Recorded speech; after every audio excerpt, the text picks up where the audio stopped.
লুৰিণজ্যোতি আৰু অখিল গগৈক ধ্বংস কৰিবলৈ এক ষড়যন্ত্ৰ ৰচনা হৈছে আৰু এই ষড়যন্ত্ৰ ৰচনা কৰিছে বিজেপিৰ এজন এজেণ্টে আৰু সেই এজেণ্টজন হ'ল এটা মদাহী দালাল পাৰ্টিৰ চৰ্দাৰ। সকলো বন্ধু বান্ধৱীকে নমস্কাৰ জনাই আৰম্ভ কৰিছো আন এটি নতুন ভিডিঅ' আৰু ওপৰৰ থাম্বনেইলখন দেখি নিশ্চয় আপোনালোকে গম পাইছে মই এইবিলাক ভিডিঅ'ৰ বাদে বেলেগ ভিডিঅ' নিদিওৱে। আজি ভিডিঅ'টো হ'ল কি জানেনে, লুৰিণৰ লগত মই আছো আৰু একদম কমেণ্টৰ পৰা আদি কৰি পেলাই মানে একদম লুৰিণক একেদিন মানে তুষামুট কৰি আছে আৰু লুৰিণজ্যোতি ইমান মূৰ্খ নহয় যে তোমাৰ নিচিনা এটা দালালক লৈ তেওঁ উঠি অহা এটা নতুন দল ধ্বংস কৰিব। আৰু অখিলৰ লগত কিয় নোৱাৰে মই কালি এটা ভিডিঅ'ত মই কৈছিলোৱে, অখিল যেতিয়া জেলত আছিলে এই দালালটোৱে কি কৰিছিলে, তাৰ পৰা অখিলৰ নামত বহুত টকা সংগ্ৰহ কৰিছিলে আৰু সেইবিলাক হিচাপ নিকাচ পিছত যেতিয়া অখিল গগৈ জেলৰ পৰা ওলাই আহিলে সেইবিলাক দিব নোৱাৰা হ'ল আৰু তাৰ পৰাই মনোমালিন্য হ'ল। আৰু অখিল তেওঁৰ লগত মানে হেৰি নহয়, মিল নাখায়। কিয় মিল নাখায়, তেওঁ হ'ল মানে দালাল, চবতে দম চম দি কৰি য'ত যেনেকে পায় মানে মুঠতে তেওঁ পকেটটো গৰম হ'ব লাগে, ৰাতি হ'লে মালটো খাব লাগে আৰু যাকে তাকে মাৰপিট কৰিব লাগে। ইয়াৰ আগতেও আপোনালোকে কেইদিন মানে আগত দেখিছিলে এটা ল'ৰাক কেনেকে মাৰপিট কৰিছিলে আৰু তাক কি কৰিলে পিছত দম চম দি পেলাই, গম পাইছো মানে ফোনত আমাৰ কথা বতৰা হৈ থাকে ন, দম চম দি পেলাই সেই ল'ৰাটোক বিল আছিৰখানাত মানে হেৰি কৰি লৈছে, ভৰাই লৈছে। বাৰু যি কি নহওক সেই ল'ৰাটো নীলাজ সেইকাৰণে গৈছে আৰু উপায়ো নাই চাগে, দুখীয়া ঘৰৰ ল'ৰা হ'ব পাৰে সেইকাৰণে চাগে উপায় নাপায় বেচেৰা দমত গৈছে। বাৰু যি কি নহওক তেওঁলোকে ভাবিছে নেকি যে পঞ্চায়ত ইলেকশ্যনটো বিধানসভা ইলেকশ্যনৰ নিচিনা বুলি ভাবিছে নেকি?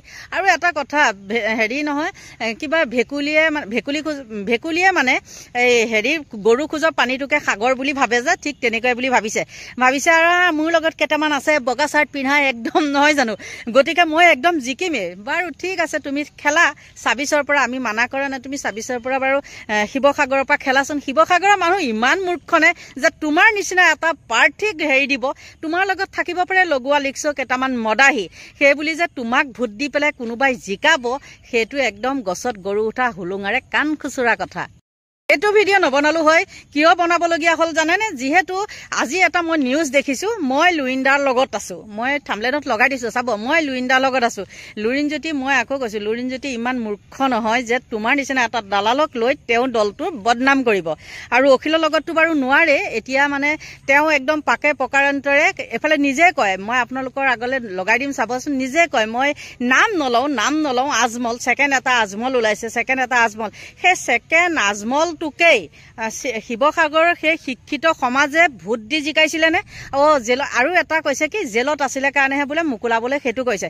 শিৱসাগৰৰ মানুহ ইমান মূৰ্খ নহয় তোমাৰ নিচিনা, তুমি যাকে মানে দম দি পেলাই হেৰি কৰিবলৈ যোৱা আকৌ তাৰ ওচৰতে হাত পাতি পেলাই ভিক্ষা খোজা, তেনেকুৱা ৰেকৰ্ডো আছে আৰু শিৱসাগৰৰ মানুহে সেইখিনি কথা কৈছে। আৰু তুমি যেতিয়া অখিলৰ বিৰুদ্ধে যেনেকে এতিয়া প্ৰচাৰ কৰিছা, সেই নিউজৰ কমেণ্টবিলাক চাবাচোন, লাজ চৰম আছে যদি। আৰু পালি পহৰীয়া কেইটা, যিকেইটা মদাহী পালি পহৰীয়া, সেইকেইটাই চাই লবি যে আমাক কি কমেণ্ট কৰিছে বা অখিলক কি কমেণ্ট কৰিছে। অখিল গগৈক দে মোৰ ভুল হৈ যায় বাৰু, যিয়ে নহওক আজমল বুলি গালি পাৰিছে, গালি পাৰি লৈ পেলাই কৈছে মই কাৰো নাম নলওঁ। আকৌ লাষ্টত ইমান নীলাজ শিয়াল এটাই কৈছে কি বোলে হেৰি, সেই অখিল গগৈ বোলে ওচৰত আমি ঠিকা ঠুকলি বিচাৰি যোৱা নাই নহয়, তোক দালাল এটাক ঠিকা ঠুকলি আকৌ অখিল গগৈয়ে কিয় দিব হা? আৰু কৈছে কি আমি বোলে ছাপোৰ্ট কৰিছিলো, সেইটোৱে মানে যেতিয়া অখিল গগৈ জেলত থাকোঁতে মই আকৌ কৈছো পকেট গৰম কৰিবলৈ পাইছিলে তেতিয়া অখিলক ছাপোৰ্ট কৰিছিলে, পইচা খাবলৈ পাইছিলে, এতিয়া খাব নোৱাৰে আৰু তাৰ সচেতন মহলে চকু ৰাখে, অখিল গগৈ সকলোখিনি কথা কয়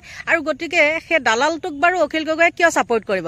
গতিকে তেওঁ এবাৰ মানে কি কৰিছে, জয়ন্ত মল্লবৰ পৰা একদম টকা লৈছে, লৈ পেলাই একে উঠি পৰি লাগিছে আৰু লাজো নাপায়, থাৰ্ড ক্লাছ। এফালে বিজেপিকে গালি দিয়ে, বিজেপিৰ পৰাই টকা লৈ আকৌ ফটোৰ পোষ্ট দিয়ে আৰু ফটোখনত মই যে লগাই দিছো, মুখখন চাওকচোন একদম দেখিলে কেনেকুৱাটো লাগে, মদাহী মদ খাই একেবাৰে টুটুৰা পৰি গৈছেগে।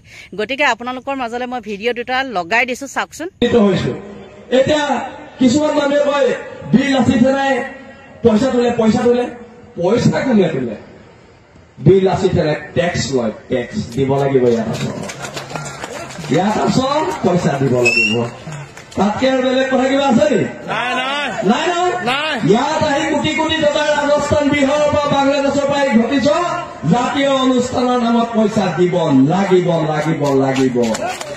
চিধা চিধি কথা। ইয়াত আৰু আদৰেৰে সাদৰেৰে বিনম্ৰেৰে এইবোৰ কথা নাই, দিব লাগিব ইয়াত, হয় নহয়? কথা আছে নে নাই?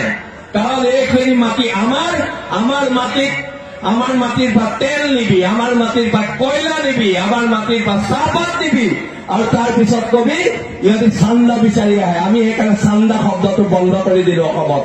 টেক্স টেক্স আৰু টেক্স দিব লাগিব, হয় নে নহয়? এইখন অসম আমি বনাম, স্বাধীনতাৰে জীয়াই থকা অসম বনাম।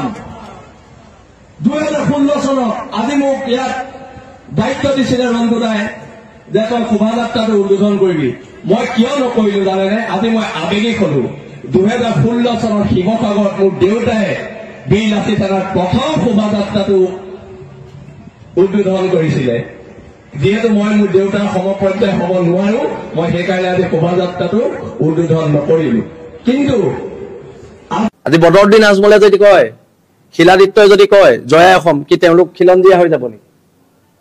উজনিত আকৌ এজন নতুন আজমল ওলাইছে, ছদ্মবেশী এজন আজমল ওলাইছে। এতিয়া আকৌ মানহানি কেছ দিব, মোক কেছ খেলিব পইচা নাই, মই সেইকাৰণে নামটো নলওঁ।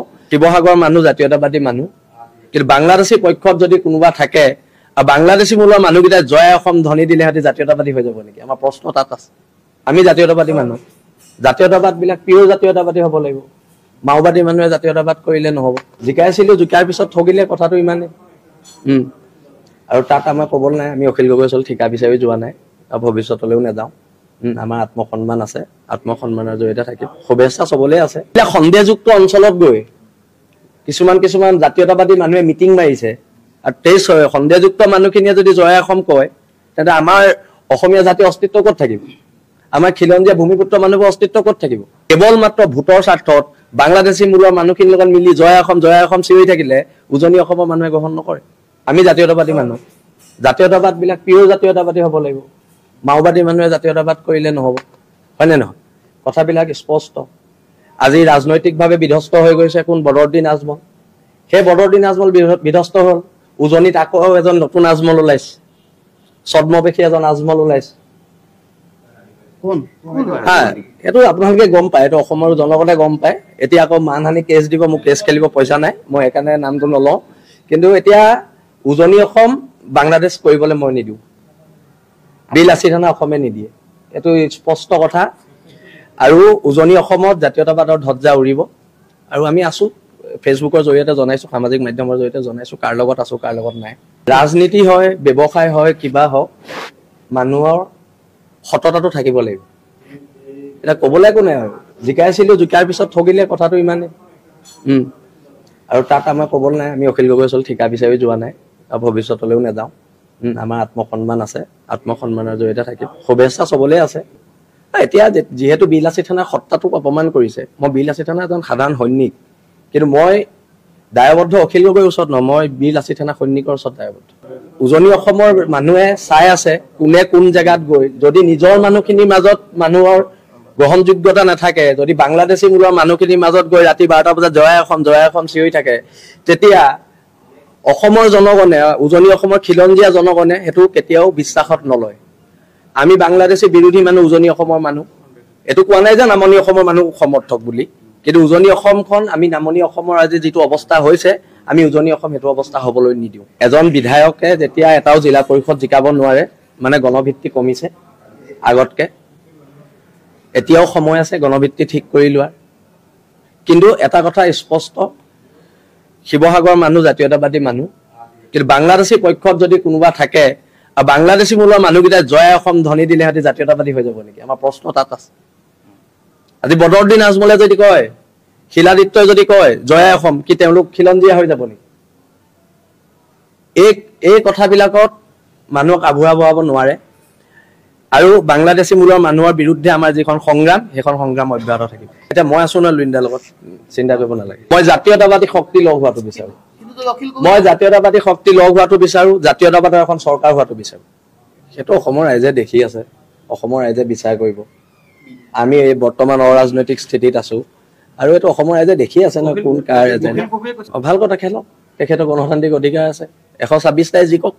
আমি স্পষ্ট কথা কৈ দিছো, আমি জাতীয়তাবাদী মানুহ, আমি হিন্দু মুছলমান এইবোৰ কথা ক'ব নোৱাৰো, কিন্তু আমি বাংলাদেশী কথা ক'ব পাৰিম। সি হিন্দু হওক, সি মুছলমান হওক। যিবিলাক সন্দেহযুক্ত অঞ্চলত গৈ কিছুমান জাতীয়তাবাদী মানুহে মিটিং মাৰিছে, আৰু সন্দেহযুক্ত মানুহখিনিয়ে যদি জয় অসম কয়, তেন্তে আমাৰ অসমীয়া জাতিৰ অস্তিত্ব ক'ত থাকিব আমাৰ খিলঞ্জীয়া ভূমিপুত্ৰ মানুহৰ অস্তিত্ব ক'ত থাকিব আমাৰ যুঁজখন 855 লোৱাৰ কাৰণে শ্বহীদ হৈছিলে বাংলাদেশখিনি খেদিবলৈ শ্বহীদ হৈছিল আৰু সেই 855 জন শ্বহীদক অপমান কৰি কেৱল মাত্ৰ ভোটৰ স্বাৰ্থত বাংলাদেশী মূলৰ মানুহখিনিৰ লগত মিলি জয় অসম চিঞৰি থাকিলে উজনি অসমৰ মানুহে গ্ৰহণ নকৰে নিশ্চয় আপোনালোকে দুইটা ভিডিঅ' দেখিলে আৰু তেওঁ নিজ মুখেৰে স্বীকাৰ কৰিছে টেক্স আমাক দিবই লাগিব গতিকে এই দালালটোক বাৰু কোনোবা শিৱসাগৰৰ শিক্ষিত মানুহে ভোট দিবনে দিব মদাহীকেইটাই দিব আৰু এটা মই এইখিনিতে অনুৰোধ কৰোঁ লুৰিণজ্যোতি বাৰু সেইটো আমি নিজে ব্যক্তিগতভাৱেও কথা পাতিম নপতাকে নাথাকোঁ কিন্তু লুৰিণজ্যোতিক মই ভিডিঅ' যোগেৰেও কওঁ বা কোনোবাইতো ভিডিঅ' চাব চাই আৰু তেওঁক যাতে কয় এইটোক যাতে ওচৰ চাপিবলৈ নিদিয়ে আৰু এইটোক ওচৰ চাপা মানে লুৰিণজ্যোতি উঠি অহা গছজোপাক গুৰিতে কাটি দিয়া গতিকে এইখিনি আছিলে ভিডিঅ'টো আৰু সকলোকে নমস্কাৰ জনাইছোঁ আৰু মোৰ ভিডিঅ'টো ইমানতে সামৰণি মাৰিছোঁ বাই বাই